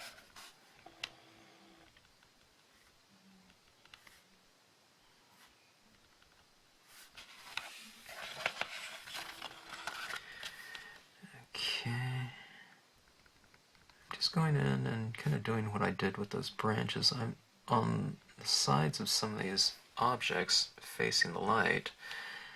I have some of that light kind of reflecting off of them, so it's reiterating the lighting scheme. In this case, it's not some sun coming from above, but it's more of the source of illumination might be some beam of light coming from above, but for the most part, it's being generated. That's kind of the source of light, the light of the scene. It's that water right there.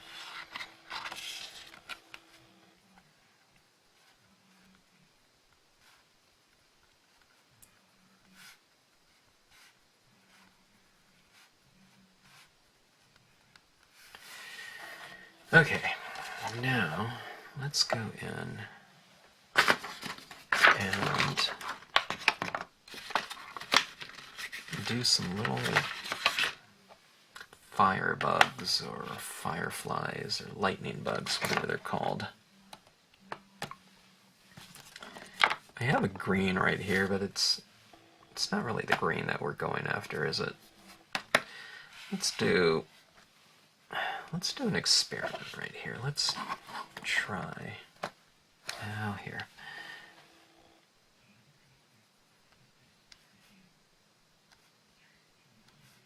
Okay, let's do these little circles right in there. Okay, there's like those three. We'll experiment on those first. Okay, now going in, getting my green, lime green pigment ink. I have no idea how this is going to work. Okay. This is practically a brand new pad in terms of usage. I've had it for so long, but I rarely ever use colored pigment inks. Okay, it's usually the white that I'm going with, so this is almost new. It is kind of medium dry. Huh, that looks actually pretty good. Look at that. Creates a nice little glowing bug, huh? See that? That's my white dot right there in the third one that I was going to do. Let's try that. I think we might have figured something out. The white part is getting tinted with that color. Ooh, that's good. Alright.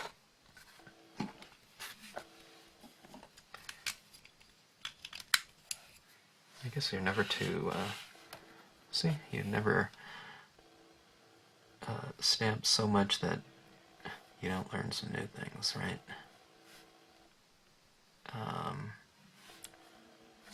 It just takes me like probably like 15 years to learn that.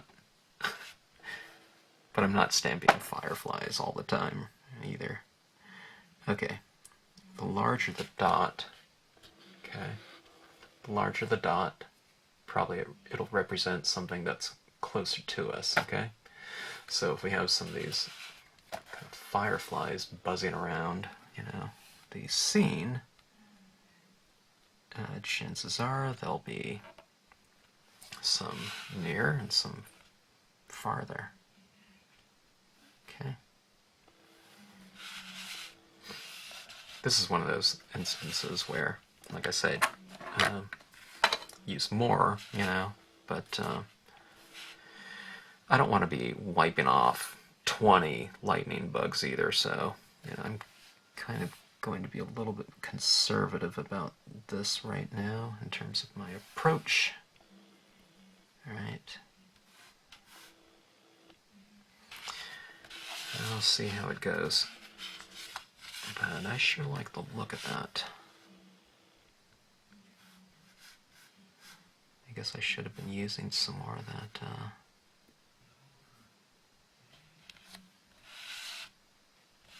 lime pigment ink before for all of my firefly needs.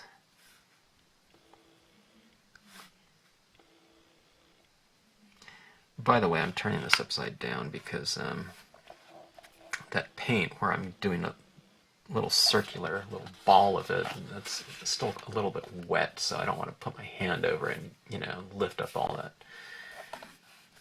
you know, that gel. After all, it is kind of more like a paint, you know. Okay. Let's do some farther back in the distance, like around, maybe around these trees. Okay. Now those ones are going to be pretty small.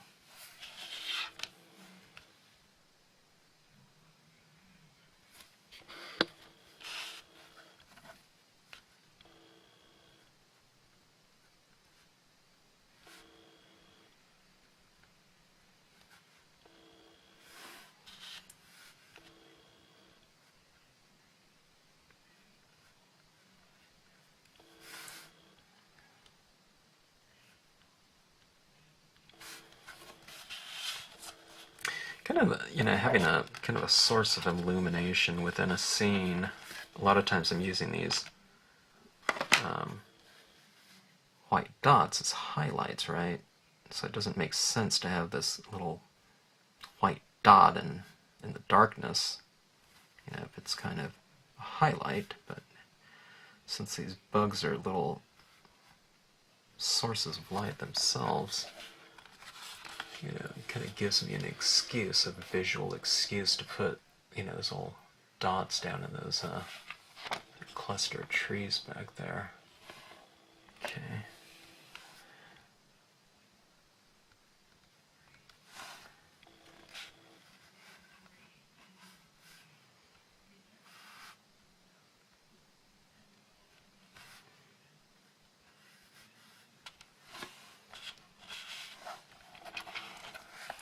think I've used this title a lot before, but doesn't it seem like Night Lights is kind of an appropriate title for this scene?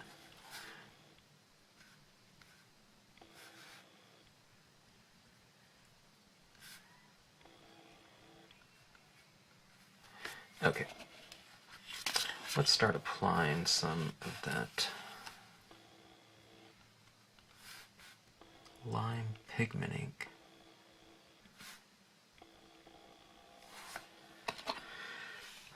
It's called lime. It should be Firefly green, huh? Okay.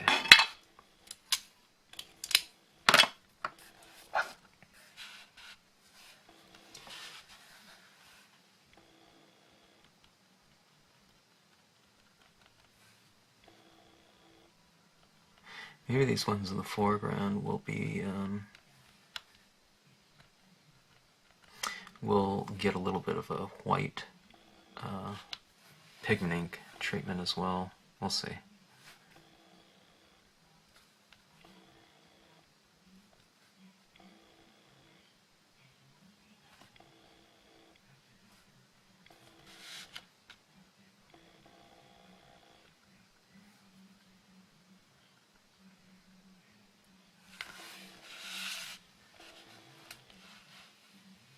Oh, that green really glows well. Really happy with that. I think that would be a kind of a good color for some celestial scenes as well. I'm gonna have to break out the colored pigment inks into a whole thing on them. You're probably gonna get sick of me using these things, because when I find something that I like, I tend to just use it all the time.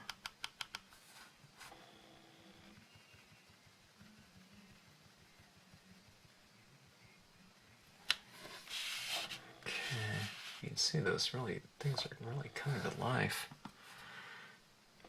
What this is doing too is it's kind of adding not only a value and textural contrast in the scene by having something light and soft, but what it's doing is it's kind of interesting thing to me is that it's adding a temperature contrast within, you know, wherever the areas that I use it. You know, these little yellow balls of glowing light like that. I did a scene in a few lessons back that was I said I wanted to create something kind of influenced by the movie Maleficent. Just that set designs were amazing. I didn't really get it on that one, but I don't know, this one's getting closer, I think, you know, with this pigment ink. Colored pigment ink.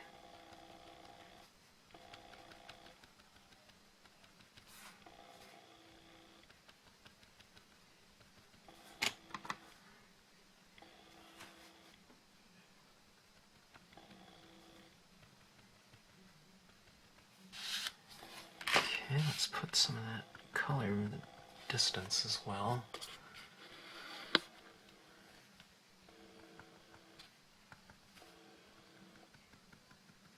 It's kind of knocking them down a little bit in value, though, which isn't a bad thing.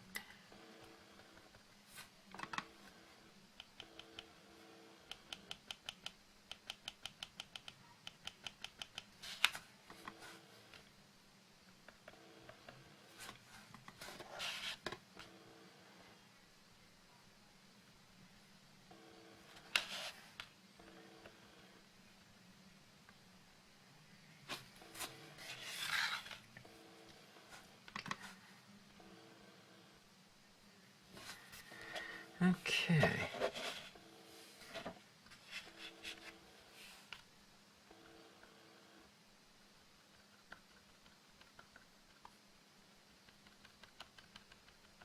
As I'm doing this scene right here, I think I'm either imagining it or I think a mosquito just flew by me.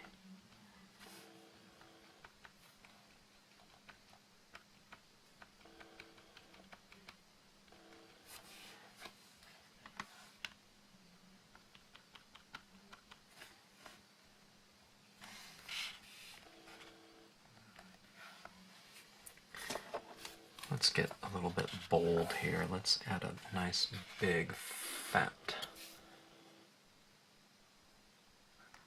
lightning bug or somewhere in here, maybe over here.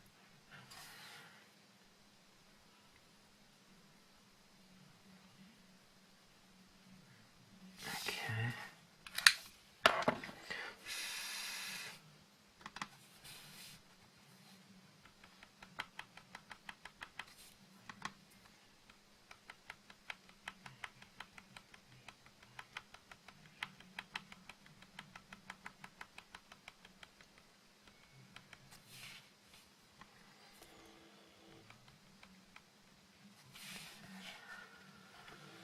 Okay,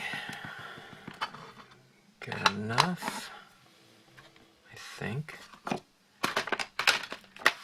me try that little bit of white. Okay, we have a lot of glowing lights in here. Okay, and that looks okay to me.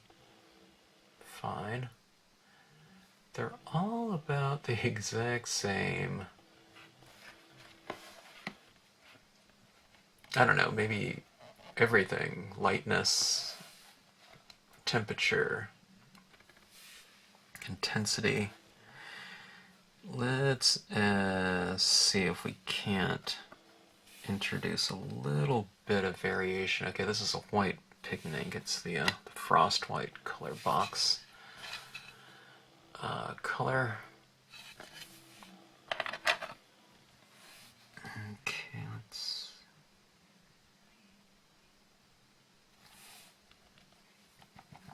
smash that down. I have to smash the tip a little bit more. Okay. Let's change it a little bit. Let's a little bit more white. Okay.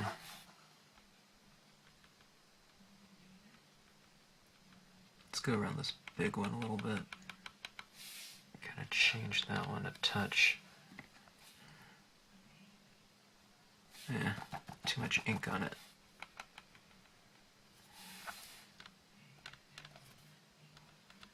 Too blobby. Okay, let me restart this one right here. That's all blobbed. Okay, let me just show you how easy it is to remove that. See? It just came right off.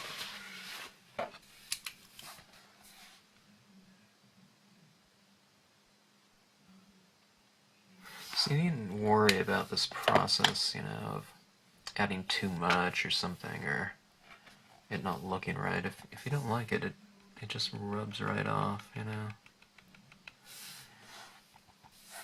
Which is kind of one of the reasons why, you know, I always recommend sealing your card, you know, with a spray fixative after. Brings out the saturation of the inks. Okay. But it also, you know, you can rub something, you know, if you stamp something out too, I mean, you can't rub it off, but you can always stamp something over it or put some highlights over it or something like that, and it always pushes it back into the background. Okay, let me see. Let's go for this green tip again. That's too white there, so let's do a little experiment. Let's tap it over with some of this green, and we'll see how that combination of white and green look. Oh, looks okay. Maybe not. Let me see. Let's go back to this, more of that lime green, kind of a richer lime green. And let's get that green glow going again.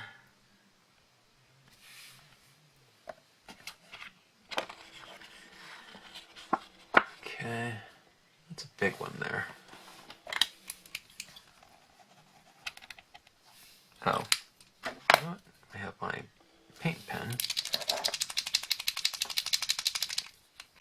This is a Sharpie extra fine point aqua turquoise.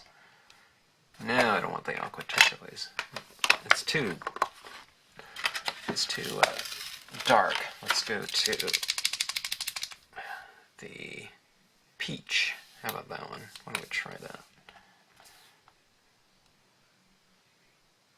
Okay, better.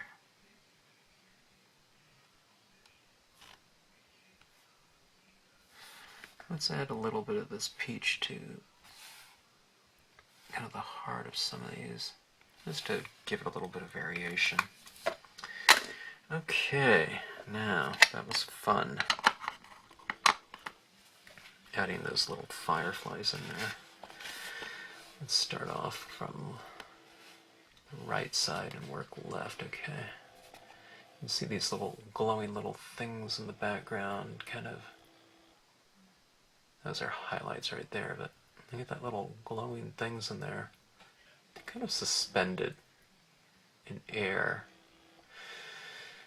which in theory kind of, let's say you have these two stamps right here. Now they represent, you know, two different planes within the scene in terms of distance. But when you start adding things like that, what you're saying is there's a space in between these two objects, which are on a two-dimensional plane, but when you put things in there like that, you're saying that there's things in between there. You're adding that space in there.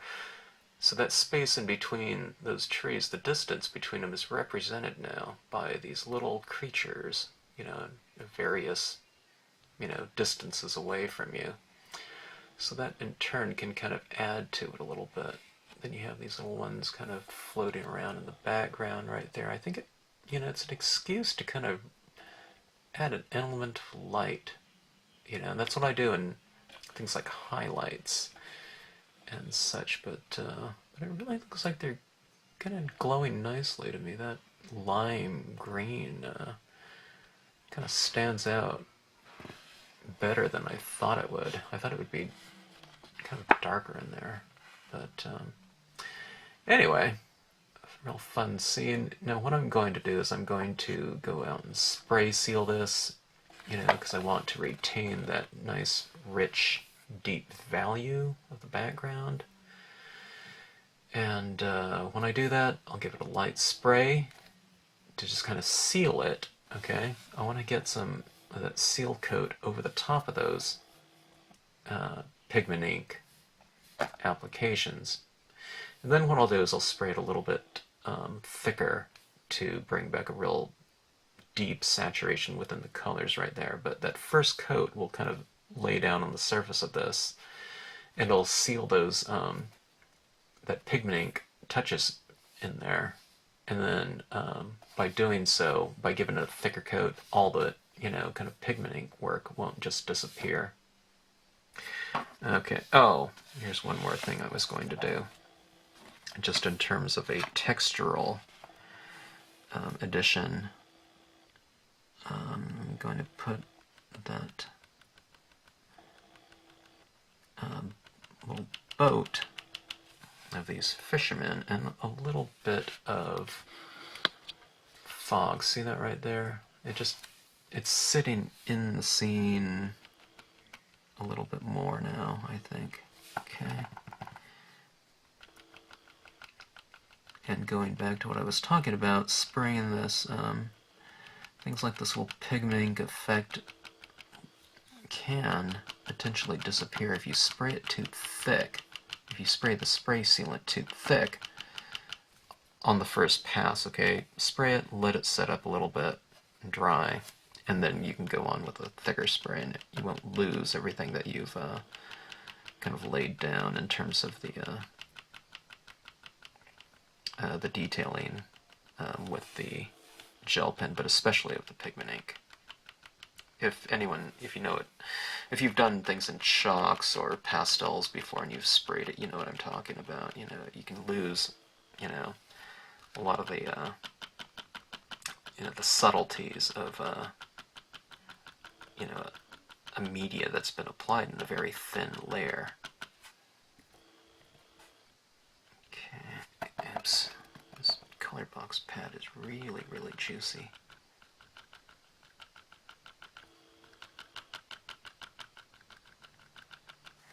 Adding some little fog around these cypress knees. And at the base of the trees as well. Okay.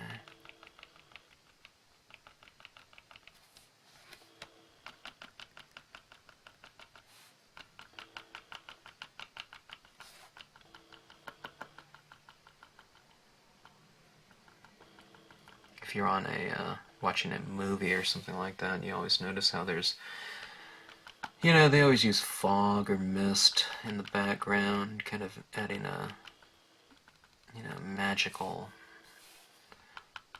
mystic kind of quality to the scene, and that's what we're doing kind of right here, in a way.